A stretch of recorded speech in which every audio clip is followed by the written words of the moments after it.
Ahora. Bueno, buenos días, muchas gracias por acompañarnos un día sábado con este frío. Me imagino que donde estén hace frío, no hay muchas otras posibilidades. Así que, bien, nos demoramos unos minutos porque estábamos intentando organizarnos previamente y esperando que se sume Angélica, que suponemos le debe estar pasando algo y no logra conectarse. Así que, como es la última, Marcelo le pareció importante arrancar en este momento para no dilatarnos, ¿sí? Y vamos a seguir el orden que propuso la comisión organizadora en relación a las exposiciones, si todos están de acuerdo. Bien, en esta mesa, en esta oportunidad, somos 4 las personas que en teoría vamos a compartir nuestras lecturas. Bien, voy a arrancar yo, que soy la que aparece en primer término. El trabajo que presento se llama Rosa Montero y el germen de la escritura. Les aclaro, para ubicarlos, hace un tiempo largo que vengo trabajando en esto y en algún punto algunas de las anotaciones que tiene este trabajo están asociadas a un trabajo que hicimos el año pasado en relación a los niños y la infancia dentro del proyecto, así que en algún punto puede haber algún elemento en común en lo que no voy a ahondar porque ya está por otro camino, ¿sí? Pero que de alguna manera me permitió reunir hilos para articular una lectura conjunta. Empiezo. La novelística de Rosa Montero comparte una inclasificabilidad genérica sustentada en el mecanismo autofictivo, el uso del nombre propio, la reflexión sobre el proceso narrativo, la fabulación como sustento de la trama o la multiplicación del yo autoral son algunas de las marcas que ponen de manifiesto las indagaciones metaficcionales de nuestra autora. A estas preocupaciones se suma una interrogación sobre los procesos de gestación de la literatura que cobran forma a través de la emergencia de una metáfora recurrente en algunas de las novelas, a las que llamaremos el germen. Desde su primera novela, Crónica del desamor, en 1979, podemos reconocer la dominancia de 2 componentes centrales, la inconformidad y la rebelión contra todo lo que fuera fatalidad. La vida no podía ser entendida como una vida que cargase con las herencias de pasados sofocantes. En esas páginas, el embrión de lo que luego desplegará con innumerables aristas comienza a hacerse de las palabras necesarias para empoderarse. Su protagonista sabe decir y enfrentar las incomodidades del presente que le toca transitar y enfrenta al modelo patriarcal dominante como puede. En la habilidad para construir al personaje central, que da voz y asume sentimientos compartidos por una generación, se ubica la semilla de un vínculo estrecho entre la autora y sus lectores, que será capaz de escapar a los avatares que, en ciertos casos, la fama puede quebrantar. Es interesante ver cómo Rosa Montero leía su propia escritura, sostenía que su novela era, en todo caso, una crónica periodística cuyas narraciones son inventadas, y en la que reconocía la primacía de personajes, cito, bastante esquemáticos. Es evidente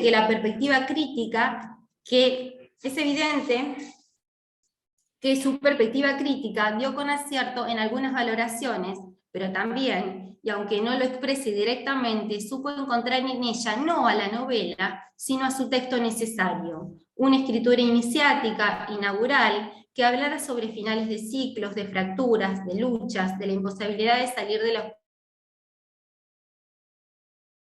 contar una historia que luego ella misma no se animase a clasificar. Y en este punto radica una de las llaves de su propuesta, escribir borrando bordes. Un viaje de ida del que no volvió, al menos hasta ahora. De este modo, ya poco más de una década después de iniciado ese camino, publica Temblor, en 1990. Punto clave en su trayectoria narrativa, empieza a leerse con más claridad un progresivo encuentro con los aspectos de mayor incertidumbre que asolan a los personajes de sus historias. Esa inconformidad y rebeldía devienen no únicamente como gesto frente a las dominancias de una época, sino como una forma de visibilizar las angustias que la existencia despiertan los personajes. Ese mundo próximo, cercano, dibujado en 1979 y reactualizado en 1990, las llamadas zonas borrosas, que luego será denominado La loca de la casa, por la propia voz narradora, como las líneas de sombra, y las define en estos términos. Ese delgado territorio que denomina la realidad con lo impreciso, desordenado, caótico e incierto, y que se vinculan necesariamente con lo mágico, con el espacio de la creación. Espacio en el que el lector es capaz de reconocer la cristalización de modos de acercar las angustias del mundo real con los infinitos juegos de espejos que los sueños operan en las historias. La ilusión de los deseos, la exacerbación de los excesos y la apuesta por el imperio de lo azaroso no hacen más que potenciar las formas de revelarse frente al reconocimiento que los personajes tienen de una única certeza: la muerte. Desde Crónica del desamor hasta La loca de la casa, la narrativa ha ido espigando formas y transformaciones ligadas a cómo pensar y hacerse cargo de una existencia cuya única seguridad es la conciencia de muerte.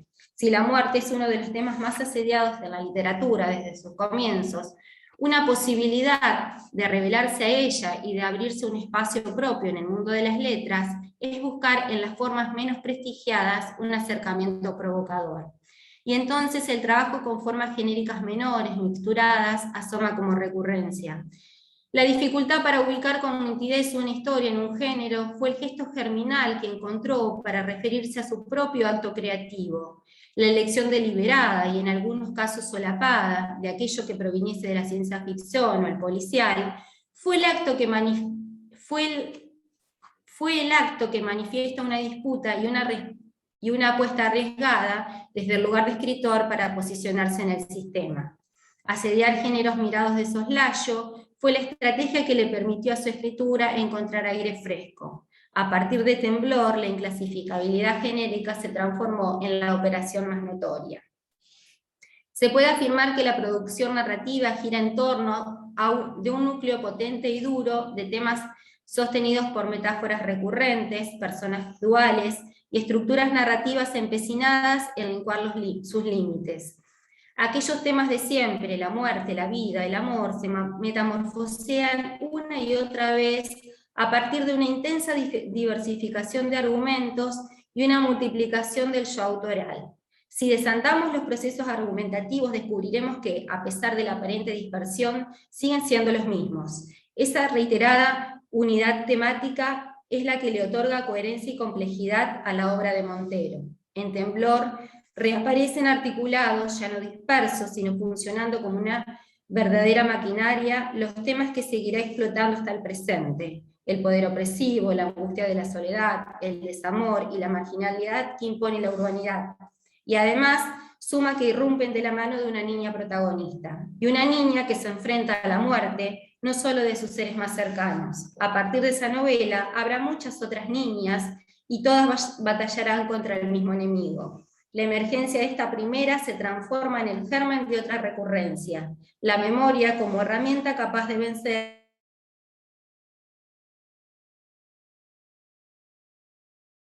al gran enemigo. La memoria propia como la heredada, por la que capaz de vencer a la muerte. En este punto puede advertirse el gesto optimista de su escritura. En 1989, Rosa Montero ya sostenía, cito: «Las mujeres deberíamos salir de la literatura testimonial y conquistar la imaginación». Fin de cita. Es lo que materializa en Temblor y en Bella y Oscura, de la mano de niñas, donde lo único importante es salvarse en y por el mundo de los sueños, en las que las narraciones todo lo vuelven posible. Esta afirmación encuentra sustento en las propias aseveraciones que la autora propone años más tarde en La loca de la casa respecto de los niños y la infancia. Cito: «Los seres humanos entramos en la existencia sin saber distinguir bien lo real de lo soñado.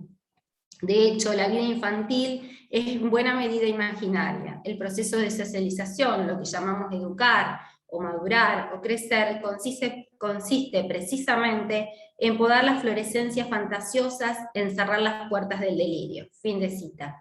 Frente a esto, la rebeldía, la búsqueda sin igual por quebrar las imposiciones y salvarse solo en y por la palabra, es la única salida posible que encuentra. En el mismo texto, unas líneas después, leemos, cito: «Un novelista tiene el privilegio de poder seguir siendo un niño, de poder ser un loco, de mantener contacto con lo informe». Fin de cita. Así, esa proximidad con lo fabular como Gerben la encontramos antes que en otro texto en Temblor. Se acentuará luego en Bella y Oscura y reaparecerá tiempo después en Historia del Rey Transparente del 2005 y en las historias protagonizadas por la replicante Bruna Husky a partir del 2010, como también antes en Instrucciones para Salvar el Mundo de 2008. En su escritura, temas como la bonomía, la felicidad o la libertad nunca son tratados como absolutos. La fugacidad, la brevedad de la existencia lo opaca todo, y en ese todo caen amor, esperanza y sueños. Asola la única certeza, la pérdida, y con ella el descontrol vertiginoso que detona y que encuentra como antídoto por excelencia a la palabra. Expresábamos al comienzo de nuestro trabajo que la novelística de Rosa Montero comparte una inclasificabilidad genérica sustentada en el mecanismo autofictivo, y si existe un texto que hace efectivamente gala de esto es la ridícula idea de No volver a verte de 2013. En este texto es solo la palabra la que vence el silencio y la ausencia, es solo la palabra la que moldea la memoria. En este texto, novela, ensayo, la cercanía y el manejo de la lógica de los medios de comunicación masivos, su autora, que los conoce como nadie, los explota porque es solo para perpetuarse y perpetuar escribiendo. Reconoce que en la transparencia y en la visibilidad del sujeto en la sociedad de hoy se encuentra un campo fértil para poder hacer lo que más le gusta, escribir ficción jugando con la estrategia de la simulación, herramienta con la que se sentía muy cómoda desde los 90. Ya en 1997, de manera menos evidente, pero no por eso menos consciente, lo hacía cuando desdoblaba una y otra vez a la protagonista Lucía, con Rosa Montero, en las páginas de La hija del caníbal. Jugaba a camuflar esa escritora sin hijos, cuarentona y conflictuada con los esquemas amorosos, con las luchas de esa otra escritora que dibujaba personajes infantiles. Nuevamente la infancia irrumpe con las caras infernales, recuperando imágenes ya textualizadas en Temblor y en Bella y Oscura. Vale citar aquí a Escudero Rodríguez, quien bien ha señalado que Rosa Montero, la loca de la casa, ya es consciente de que las mentiras literarias son portadoras de verdades esenciales. Distingue con claridad que la autora reconoce que la subjetividad se encuentra implícita en toda construcción textual y que es hacedora del establecimiento de una gradación en los supuestos niveles de mentira que encierran esos discursos implicados. Esto, a su vez, pone de relieve la creencia en que la existencia de ciertos grados de verdad de parte de quien escribe ficciones, en la ridícula idea de no volverte a ver.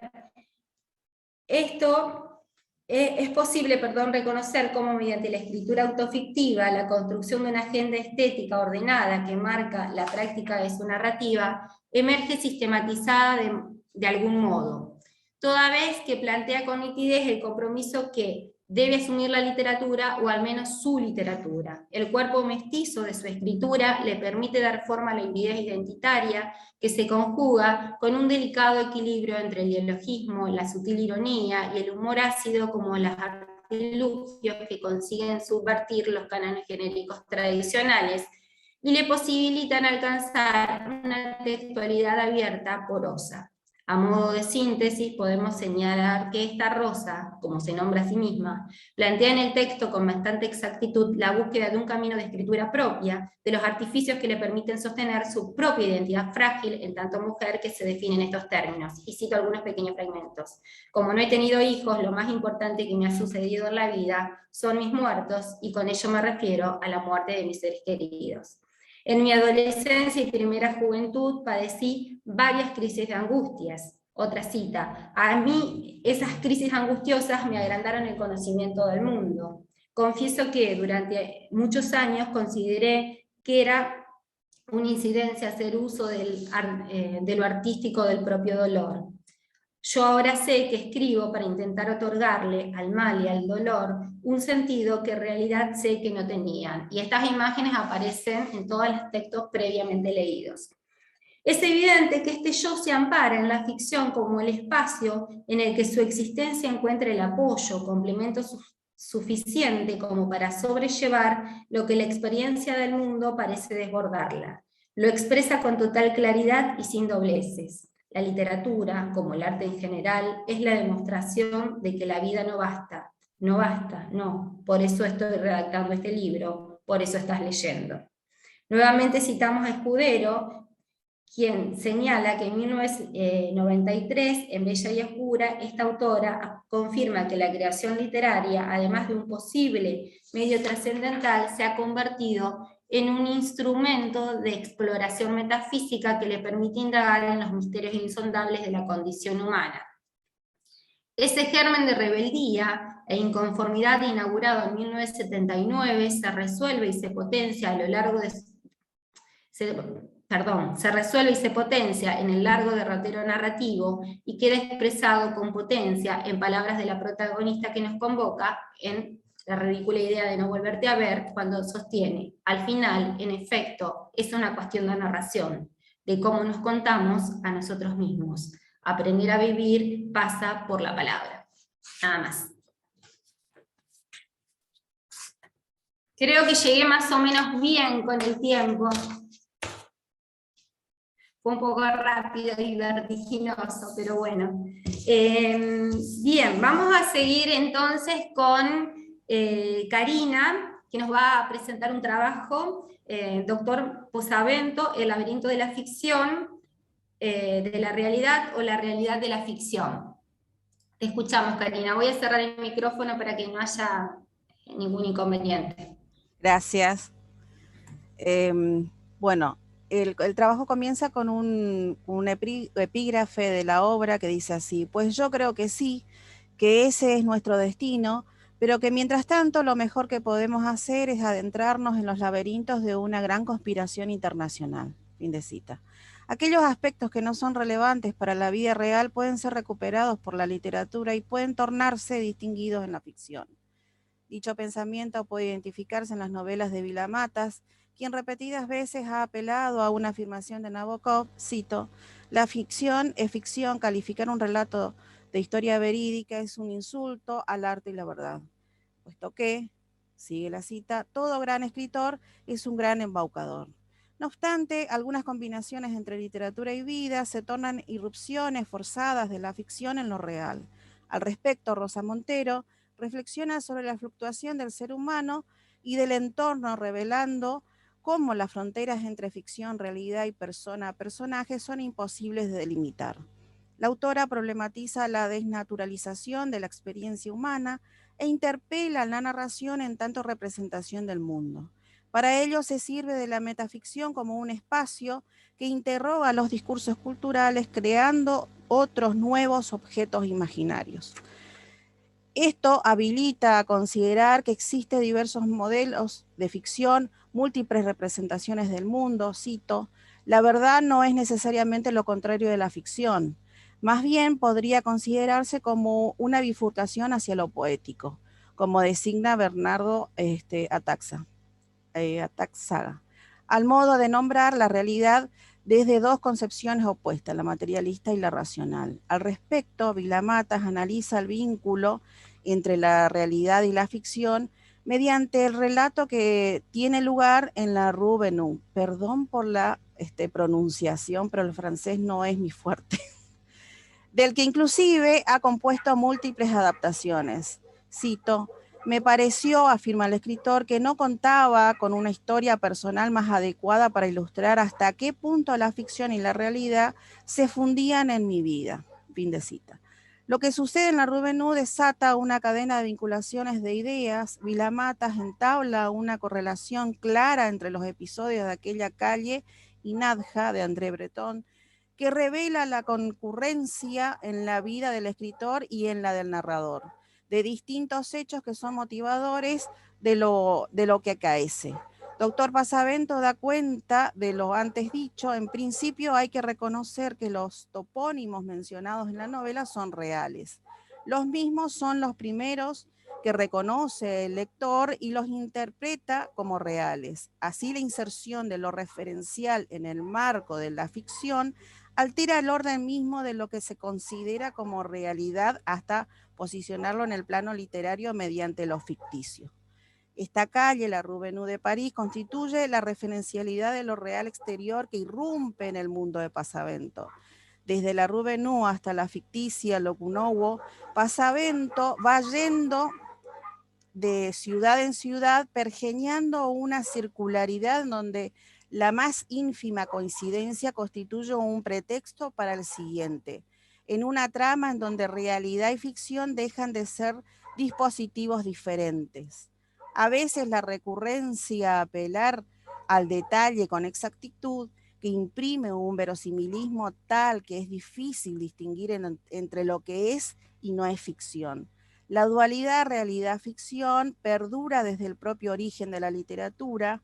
La ficción en estas novelas, Doctor Pasavento y Nadja, puede identificarse como novelas a noticias, ya que se identifican sobre el supuesto de que contribuyen a entender la realidad. El punto de partida es la experiencia de la realidad, lo que se modifica es la condición de ponderar la verosimilitud. Los relatos de Vilamata se remontan a la configuración de un pasado que no se sustrae a la poética de quien lo rememora como un paraíso exótico, de quien intenta evocar lo que quiso ser y no fue. Pasanta pondera el inicio de Doctor Pasavento como un cito proyecto de disertación acerca de la realidad y la ficción para consumirse después en indagación de las más angustiosas obsesiones del escritor, con especial recurrencia de la paradoja sentida por el creador entre la vanidad y el olvido. Fin de cita. Con dicha aserción alude a dos particularidades en el texto. En principio apunta a la sutileza y maestría con que Vilamata asimila la realidad y la ficción en un ejercicio de pensamiento narrado, como lo define él mismo. El personaje escritor, en reflejo con el autor y en clave metadiscursiva, problematiza la naturaleza de la creación literaria, se posiciona frente a la misma y elabora una declaración de principios, una poética sobre la concepción de la ficción y su representación. Por otro lado, se plantea la desaparición del personaje que oscila entre la soledad y la locura como refugio, y en ella se ahonda más todavía. La pulsión vital de la novela va en aumento a medida que el narrador protagonista asume su dedicada desaparición. A partir de un viaje a Sevilla y su amparo en la mencionada calle parisina hasta su escamoteo en un hotel de Nápoles, incluso su ida a los lugares visitados por su escritor admirado Robert Walser. En toda producción literaria, Vilamata, sin especial en Doctor Pasavento, se desandan mecanismos de autoficción y metaficción ligados directamente con la posmodernidad. La memoria constituye un elemento fundamental a partir del cual se crea la identidad y realidad de un sujeto, y si reconocemos que todo lo creado por la memoria es, en cierta y gran medida, una ficción coherente o una mentira autoverosímil, entonces es posible sostener lo siguiente: la realidad es ficción, es decir, es artificial. Con esta afirmación se quiebra irremediablemente el cima que separa la diégesis literaria, ficción, de la diégesis real, mundo no literario de la realidad. Y estaríamos reconociendo que la realidad en la que vivimos, lo que aparece almacenado en nuestra memoria como real, es tan veraz como aquella que se encuentra en la ficción. Precisamente esta idea es sobre la cual se edifica Doctor Pasavento. En dicha novela se esgrime desde el comienzo la cuestión de separar ambas ontologías. La archifamosa dicotomía realidad-ficción está sobremanera presente en la mente del narrador y es lo que lo estimula a iniciar su viaje. Ya en la página 9 anuncia la razón del mismo dialogar con Bernardo Atzaga, en torno a las relaciones entre realidad y ficción. Fin de cita. Sin embargo, en toda su narración confluirán hechos y personajes que, admitidos como reales, con existencia en la realidad física, fuera de la diégesis de relato, con entelequias de ficción con idénticas categorías. De esta manera, Vilamata usa la biografía y la realidad combinadas con el mundo de ficción literario para concebir un todo. Lo que surge como interrogante es todo? ¿Ese todo es real o es ficticio? Ficcional. La respuesta que se da destruiría o no los límites entre ontologías, yendo más allá de la implicación filosófica de la intertextualidad y la transducción. Albaladejo Mayordomo, en su artículo Transducción en la obra de Enrique Vilamatas, expone lo siguiente respecto de la intertextualidad en las obras del escritor barcelonés. Cito: para Roland Barthes, la literatura es escritura sobre el mundo, mientras que la crítica es escritura sobre la escritura. Sin embargo, al tener en cuenta que la literatura se hace parte del mundo y es parte del mundo, la literatura puede ser también considerada escritura sobre la escritura. Fin de cita. En relación con el tema de la intertextualidad y la traducción, Albaladejo Mayordomo sostiene que una idea que colisiona contra Doctor Pasavento, cito, la literatura se hace parte del mundo y es parte del mundo, no sería del todo cierta considerando la narrativa de Vilamatas. En esta obra, la literatura no es parte del mundo, antes bien es el mundo, pues no hay diferencia de lo que aceptamos como realidad, ya que es estimado como realidad. Esta es la razón por la cual en la obra confluyen la biografía, la autobiografía, los recuerdos, memorias y la ficción, pues todo forma un conjunto ensayístico, todo es real. De esta manera hallamos datos sobre Vilamatas real o de la biografía de Robert Walser y los años que pasó en Herzog. Y además participan activamente sujetos ficticios como el personaje de la historia de Jacob von Gunther o el muy antiguo Thomas Pynchon. Entonces, frente a lo que Albaladejo Mayordomo propone acerca de que la conjunción entre la realidad y la ficción tiene como producto, cito, una construcción que en su conjunto es plenamente ficcional, fin de cita, podemos sostener que en Doctor Pasavento dicho conjunto logra verse como cabalmente real.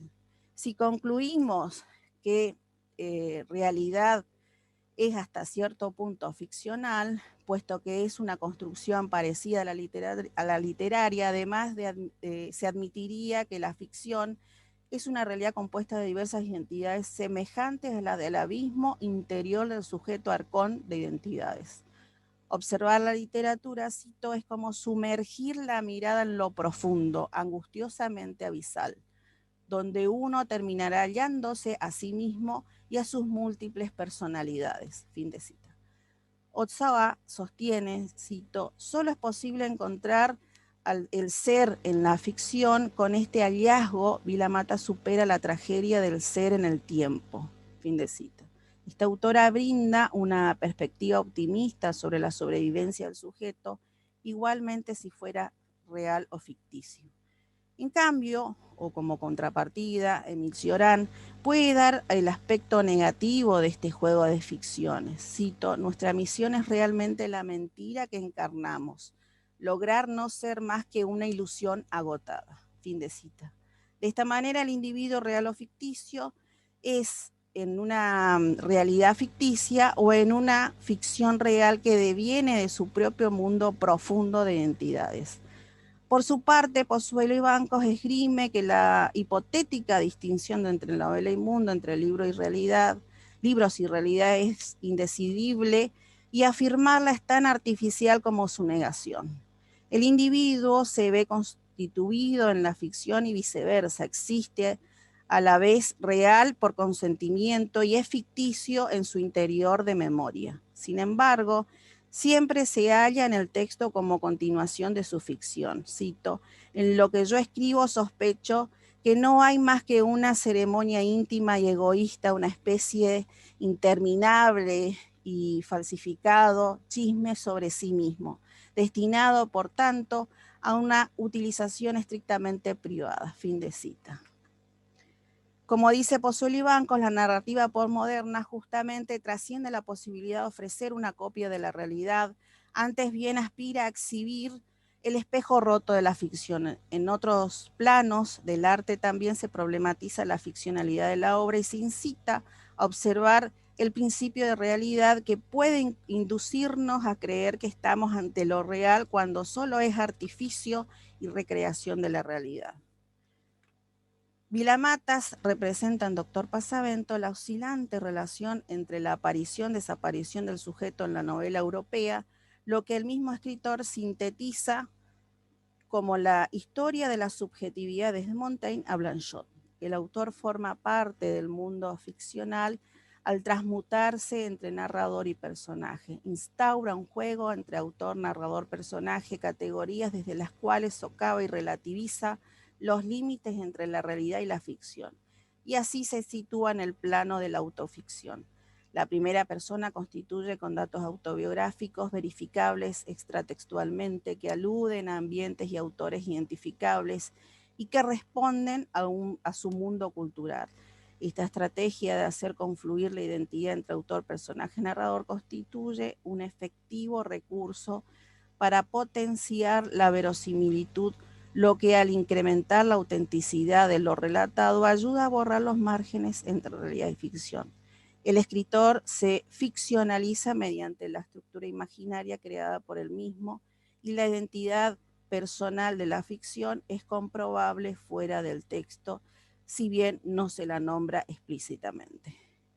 Para concluir, en Vilamatas la obra de ficción se torna materia prima de la realidad, compone un mundo narrativo que termina reemplazando al mundo real, pues no solamente piensa narrativamente, sino que vive narrativamente ese mundo. En este plan, sin lugar a dudas, el uso de la primera persona ayuda a destruir, socavar los límites entre la realidad y la ficción, como así también los lugares, personajes y situaciones recurrentes. Muchas gracias. Gracias a vos, Karina. Súper ajustada el tiempo, así que bien, gracias. ¿Tuviste noticias de tu compañera? Porque no la vemos No acá. me contestó, voy a revisar. Bueno, Insistir. fantástico. Mientras tanto, seguimos con el orden propuesto. Le corresponde a Néstor a compartirnos el trabajo que él ha llamado el texto como pretexto de la oralidad en cómo se hace una novela de Miguel de Unamuno. Te escuchamos, Néstor.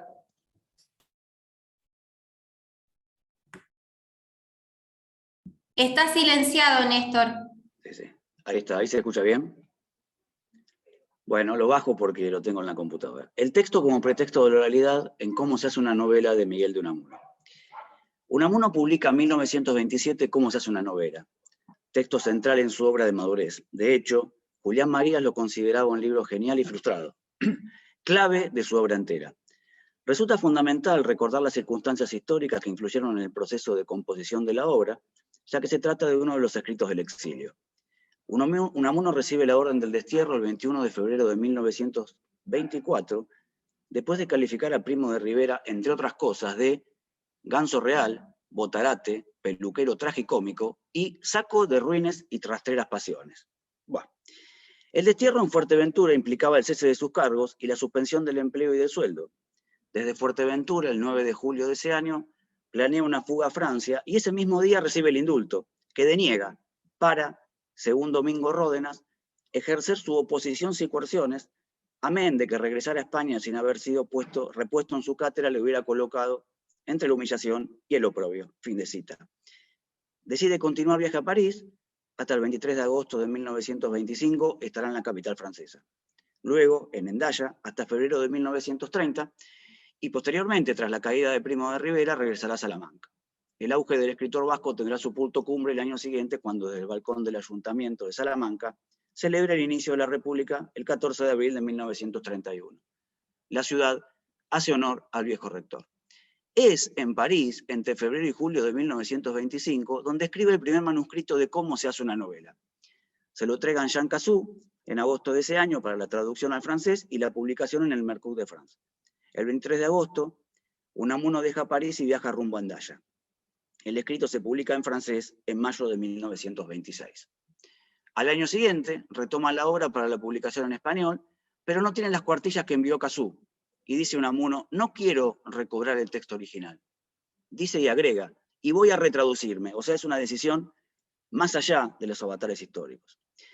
Además, cuando vuelve a publicar el texto, incluye varias partes. Incluye el retrato de Unamuno que escribió Cassou para la edición francesa, introduce comentarios a la obra mientras la traduce, escribe una réplica al retrato de Cazzu llamada Comentario, añade una continuación y luego un diario que concluye el 7 de julio. Esa obra se publicará en la editorial Alba de Buenos Aires en 1927. Se trata, en efecto, de un texto modificado, y sin embargo, el mismo texto. Esto es central. Los críticos que se acercaron a la obra, por un lado, hicieron especial hincapié en los diferentes momentos de la escritura motivado por los acontecimientos históricos y personales del autor, y por otro, en cómo situar este texto en la obra general de Unamuno. Garagorri, uno de sus editores, se había notado los problemas que presenta la obra a referirse hacia el escrito, quizás el más informe de todos los suyos. Es decir, que la discusión teórica acerca de la obra suscita generalmente una hipótesis sobre qué es el texto y sobre el complicado proceso de composición del mismo. La hipótesis de lectura del presente trabajo tiene el objetivo de interpretar cómo se hace una novela como una novela que presenta una estructura paradojal, y una de las paradojas que vertebra el escrito, la que se desarrollará aquí, es convertir al texto escrito en pretexto de la oralidad. Esto significa como condición de posibilidad y antecedente de la novela. En definitiva, cómo se hace una novela se construye a partir de contradicciones a las que se someten las circunstancias históricas, pues estas son, en todo caso, el acicate de una poética extrema.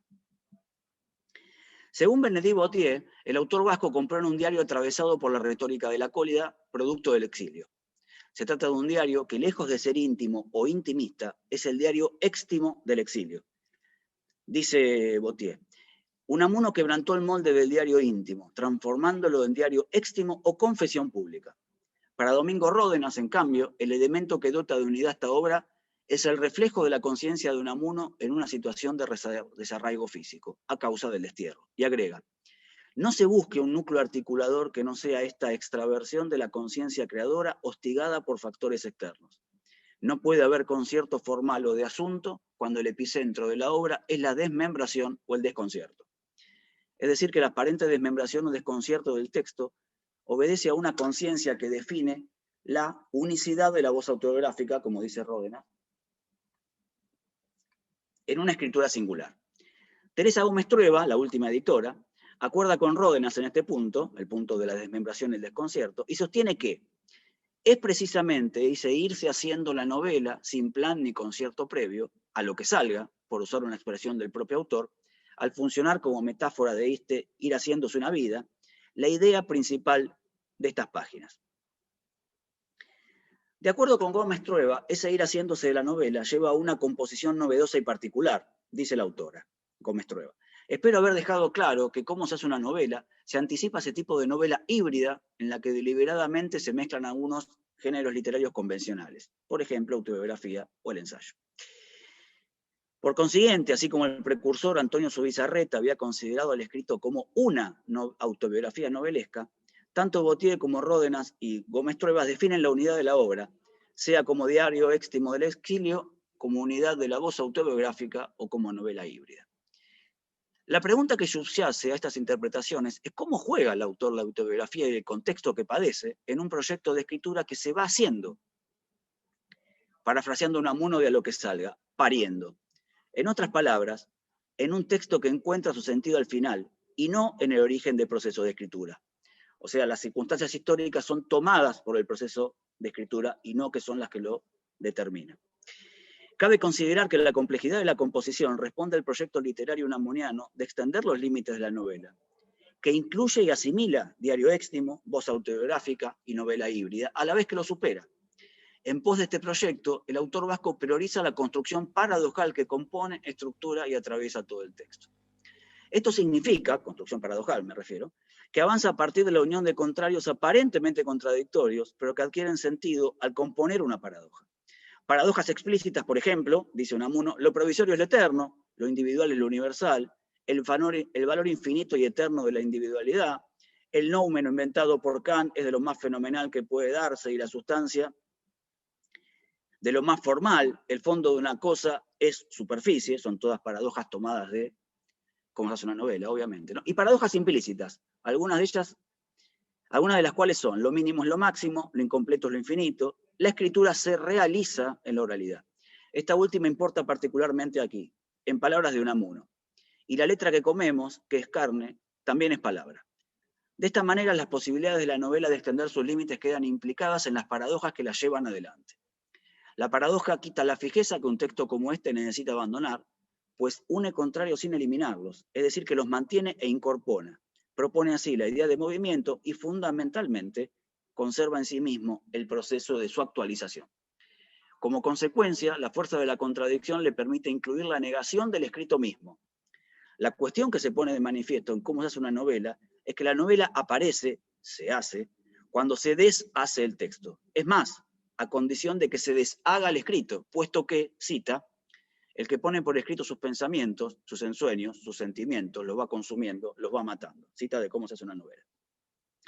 Esta paradoja da unidad de sentido al texto, que es, por tanto, una novela que antecede a la posterior incorporación en y del lector, existencia donde encontrará verdadero sentido la misma novela. En efecto, el acto de escritura es intermediario entre el contexto y el narrador y disparador de sentido abierto e irrefrenable porque debe deshacerse, estoy jugando con cómo se hace una novela, ¿no? Cómo se hace, debe deshacerse en la oralidad del lector. Es, en suma, pretexto. La metáfora que Unamuno elige para llevar adelante este objetivo es la de la incorporación oral del escrito, precisamente para vivificarlo. Cita. Dice Cazzu que mi obra no palidece. Gracias. Y es porque es la misma siempre. Y porque la hago de tal modo que pueda ser otra para el lector que la lea comiéndola. ¿Qué me importa que no leas, lector, lo que yo quise poner en ella, si es que lees lo que te enciende en vida? Fin de cita. La cita anterior pareciera sugerir que Unamuno busca aún más para la novela. Busca trasvasarse en la otredad, perder el límite como escritura para transformarse en oralidad. Esto es en comida, esto es en vida.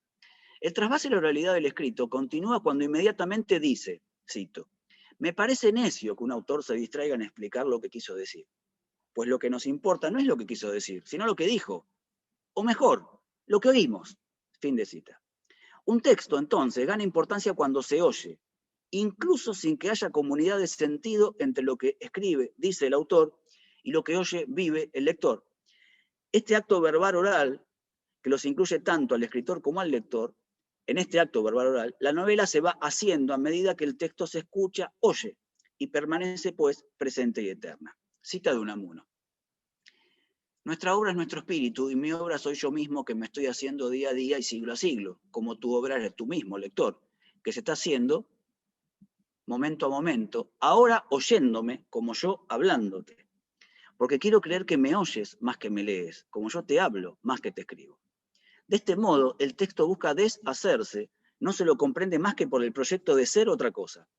En este sentido, el texto mismo pretende quitarse fijeza, por eso es muerte, e intenta además desencializarse. En ese sentido, desencializarse es desustancializarse, convertirse en otra sustancia.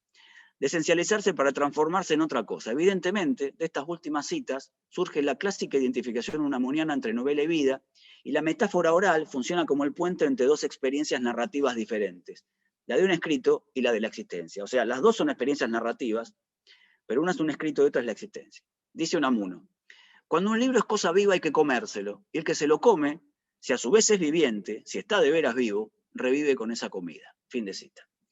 Además de volver sobre el tópico que asimila novela a vida, el autor no se priva de extender la prescripción acerca de qué significa una novela y advierte, en el mismo eje paradigmático relativo a la oralidad, sobre los riesgos de una mala lectura. Desde luego, toma una imagen vinculada a la lectura como incorporación.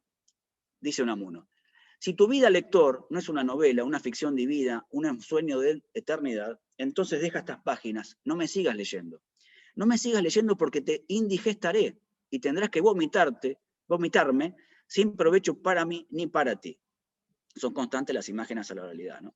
Para finalizar, es importante señalar un último paso que el autor propone.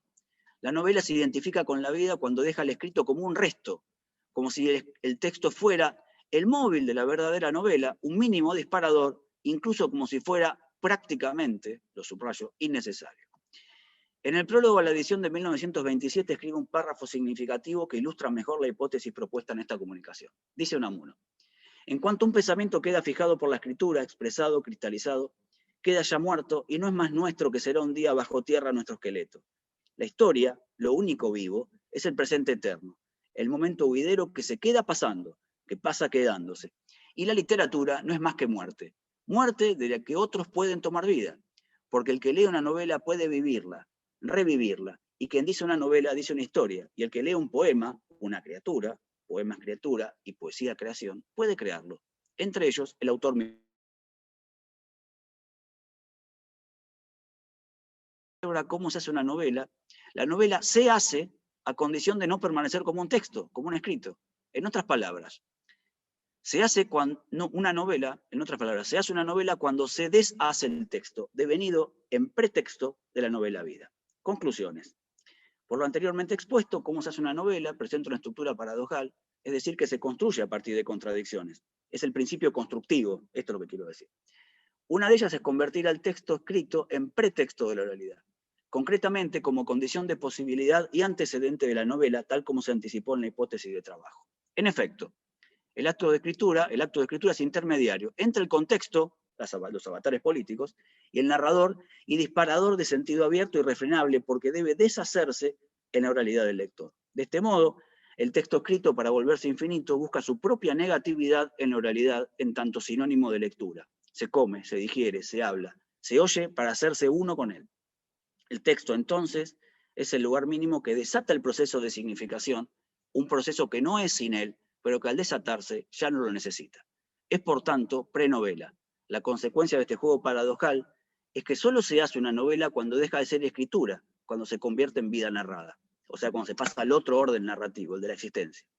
El mundo de la experiencia, historia personal del autor y los personajes, pasa por la escritura que ulterior y necesariamente debe convertirse en realidad, debe incorporarse para conseguir hacerse novela vivida y regresar a la experiencia, en este caso, la del lector.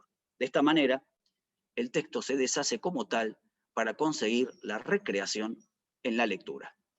Eso es todo.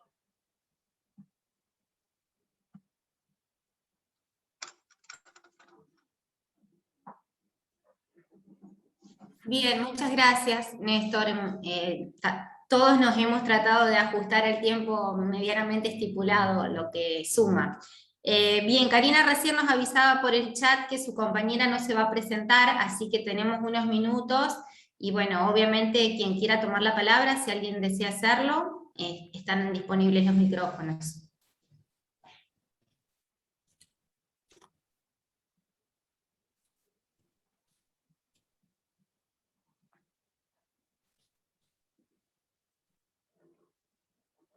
Yo tengo una pregunta para Rosario y otra para Karina. Rosario, dijiste en un momento que Rosa Montero habla de crónica periodística con personajes inventados, ¿puede ser?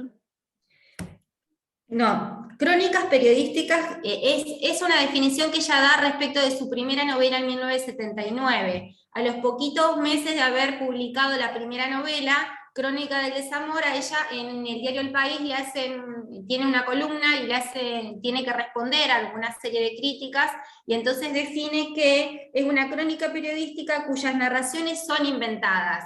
Digamos, ese problema de genericidad es lo que primero empieza a poner en vínculo, y a partir de eso lo que ella define o lo que reconoce es que son personajes esquemáticos. Lo que probablemente yo no terminé de desplegar en el trabajo es que esa esquematicidad que reconocen sus primeros personajes no sé hasta dónde las abandona. La dualidad de los personajes podrían estar vinculadas a ciertos esquematismos en cómo interpretar las acciones en cada una de sus historias. No sé si estoy siendo clara en esto. Sí, ahora sí. Por eso ahora está bien. Me llamó la atención esto de crónica con narración inventada, o sea, como que la crónica y la narración fueran dos cosas distintas. Crónica periodística, claro, ahí lo que ella pone en diálogo, me pareció importante trabajarlo, porque su experiencia es dual, en el sentido de que sus primeros pasos los hace en el mundo del periodismo, en un momento a partir del 75, profundos conflictos ahí, y abriéndose paso ella como mujer en un diario dominado por hombres. Bueno, en varias oportunidades ella va señalando cómo le costó encontrar este camino. Y es cierto que en esos primeros años ella hace una apuesta a vincular su experiencia en el mundo del periodismo con la ficción. Entonces, a partir de eso me pareció que esta definición era importante, sobre todo por lo que nosotros venimos trabajando, como aquellos textos que provienen de la voz del propio autor y que funcionan paralelamente a los textos ficcionales, van sumando un conjunto de posicionamientos que nos permiten reinterpretar sus obras. Entonces a mí me parecía que había en germen algo que después va a sostener. Claro. Sí, y la pregunta para Rosario era que no entendí se me pasó una poética de la representación en Vila Matas. Pero yo no debe ser No, para no, Karina. Karina, perdón. Sí. ¿Cuál era la pregunta? Claro, que hablaste de una poética de la representación. Es interesante porque Vila Matas, en París no se acaba nunca, habla justamente de este texto de Unamuno, de cómo se hace una novela. Exactamente. Pues bueno, lo que pasa es que son todos autores, junto con Rosa Monteros, de la concepción de derribar justamente esa dicotomía realidad-ficción. Hay, bueno, la trilogía de Vila Matas, Doctor Pasavento, El mal de Montano y Valiv y compañía, son las 3 novelas de Vila Matas en donde se explaya, digamos, esa cuestión de problematizar la representación que en realidad no hay una representación, hay una recreación, la literatura es tan importante y es parte de la vida. Eso es lo que me parece que en todas ellas y en realidad en toda su obra deja sentado a Vila Matas, ¿no? Amén de que, bueno, después hay una intención decidida, inclusive hay una tesis al respecto que se titula una especie de el hostigamiento al lector. Hay una poética en Vila Matas donde se problematiza, donde se lucubra esta cuestión de la realidad y la ficción, y que va hacia la superación de dicha dicotomía, ¿no? No sé si responde a lo que me estabas preguntando. Sí, perfectamente. Sí, yo Néstor, de tu intervención tomé algunos elementos para seguirlos pensando, sobre todo porque Rosa Montero se declara una deudora de la novela, cómo se hace una novela de Unamuno. En muchas intervenciones lo señala y lo pone como un punto vinculante a cierto conjunto de escritores que merodean ciertas zonas de interés. Creo que ese tópico que vos señalás en un momento, vida novela y cómo pensar el hacerse y deshacerse en los juegos paradojales, tiene que ver con revisitar desde algunos lugares de borde estas preocupaciones de Unamuno. Entonces me pareció interesante, ahí anoté algunas cuestiones que vos señalabas. Sí, es así. Yo quiero preguntar una cosita. Gracias a los 3 participantes, la verdad que estuvo interesante. Te quería preguntar, Néstor, si este trabajo o estas acercaciones, estos acercamientos, y sobre todo esa hipótesis que tenés, que me pareció muy buena, ¿la estás pensando solo en relación a ese texto o esto se expande hacia un proyecto mayor? ¿Lo pensás en relación con otros textos de Unamuno? Es una curiosidad simplemente. Sí, te comento. En realidad es un texto muy raro, por eso hablé de las circunstancias de su aparición, porque es un texto, además de coautoral, porque él introduce en el texto algo que dice su traductor de Niebla, que es Cazú, ¿no? Y está todo el problema con Primo de Rivera, y toda una diatriba terrible, las cosas que dice, ¿no? Es un texto que en realidad es muy raro, porque él utiliza las circunstancias históricas para hacer una unidad con eso que es rarísimo. A mí me parece una poética extrema, la más extrema de él, mucho más que Niebla, y mucho más que las que aparecen en la década del 30, ¿no? Él muere el 31 de diciembre del 36, pero qué sé yo, San Manuel Bueno Martí, por ejemplo, la novela de Don Sandalio, donde se mete con el personaje, y es una poética extrema porque es una de las paradojas. A mí me interesa trabajar todas las que encuentre en el texto, pero esta es interesantísima porque es una poética extrema porque necesita que el escrito sea prenovela. O sea, la novela es posterior al escrito. O sea, el texto es un pretexto para otra cosa. Por eso la oralidad, ¿no? Oír, hablar, comer, indigestarse, la crítica. Entonces, me parece una poética extrema. Entonces, si bien conserva esta cuestión de relacionarme vida y literatura, repito, son órdenes narrativos distintos, porque uno vive la experiencia cotidiana como narrativa, pero son órdenes distintos. Cuando pasás a la palabra, se acabó, ahí empieza el problema, ¿no? La historia tiene ese problema, la filosofía tiene ese problema, la literatura, Unamuno ubica que la literatura es lo más corrosivo para el discurso histórico, para el discurso filosófico, ¿no? Hay del filósofo sin novelería, dice. Pero esta me parece la más extrema. O sea, si bien es una preocupación de él, el texto como prácticamente en el sentido de praxis innecesario, que empieza la novela cuando se lo comen, cuando deja de ser texto. Me parece extremo. Seguro.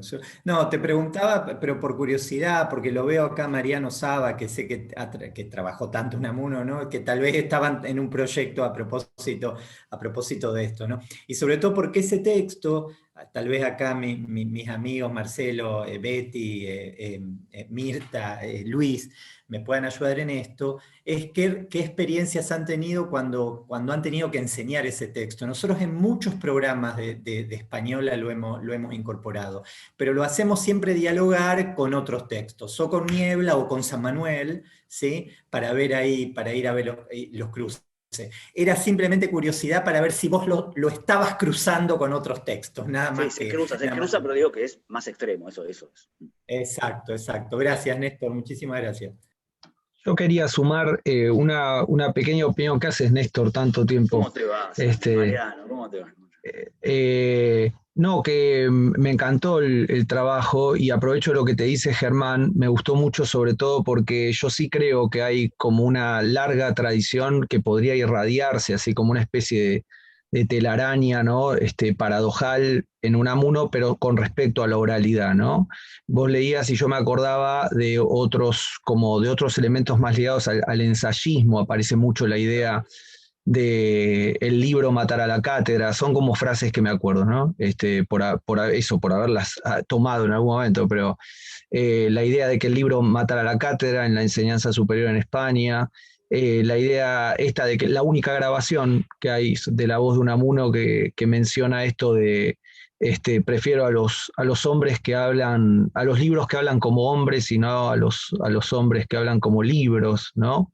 Es decir, a mí me parece que la oralidad está en cómo se hace una novela, como vos decís, una poética extrema, pero que también se puede rastrear o se puede indagar en una especie de irradiación de esa preocupación, de esa paradoja en muchos lugares, porque creo que lo coloquial en Unamuno entra dentro de una economía, de una ecuación contra lo erudito, y en ese sentido viene a derribar algo así como la biblioteca o el panteón mortuorio de lo academicista, ¿no?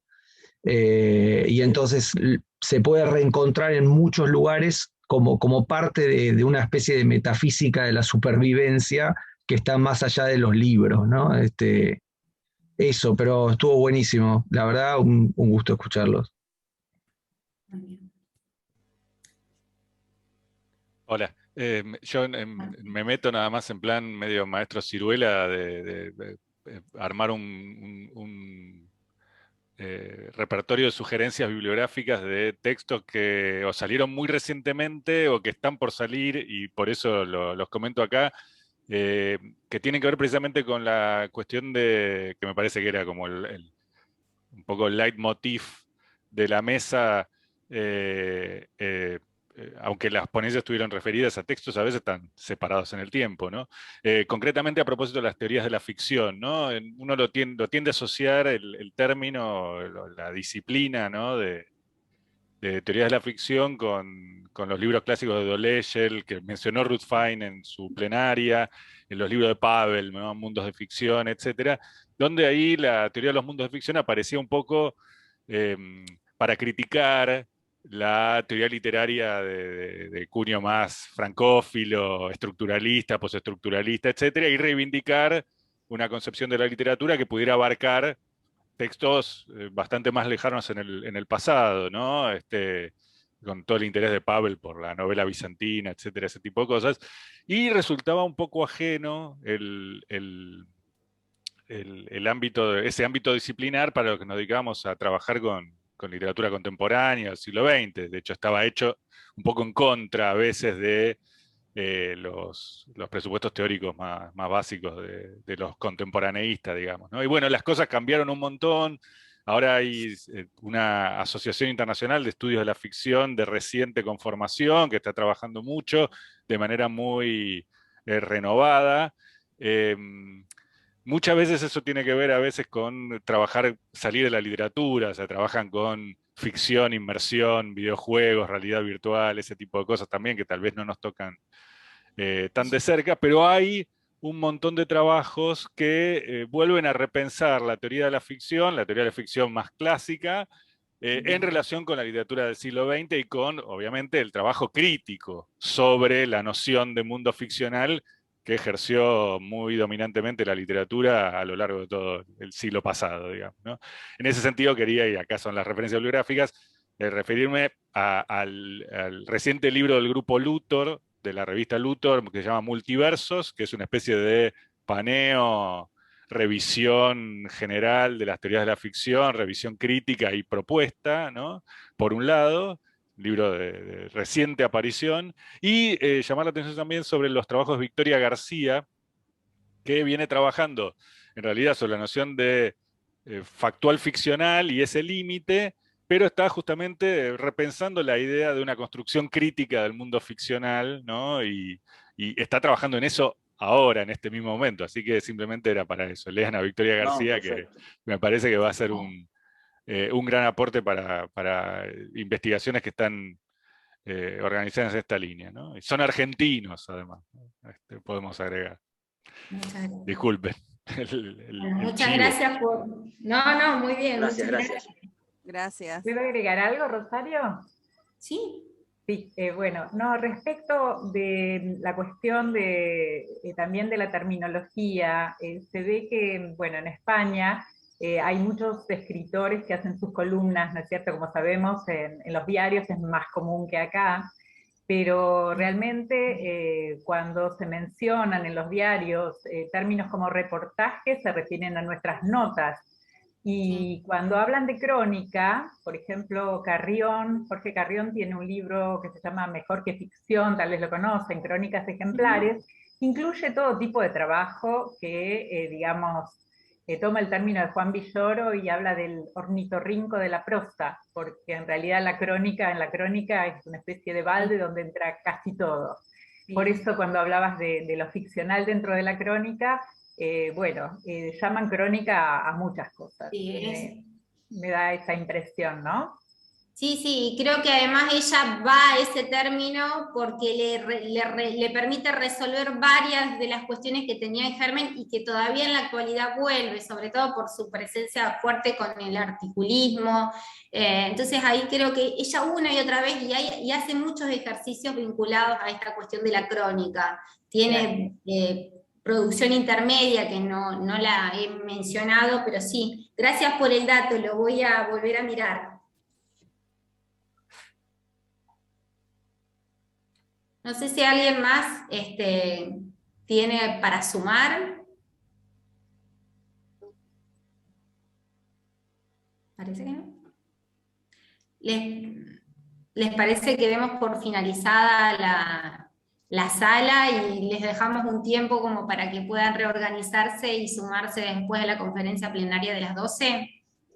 Bueno, gracias a todos por haber venido, por habernos escuchado y por habernos dado sus devoluciones. Gracias, chao. Nos vemos, hasta luego. Gracias. Hasta luego. Adiós.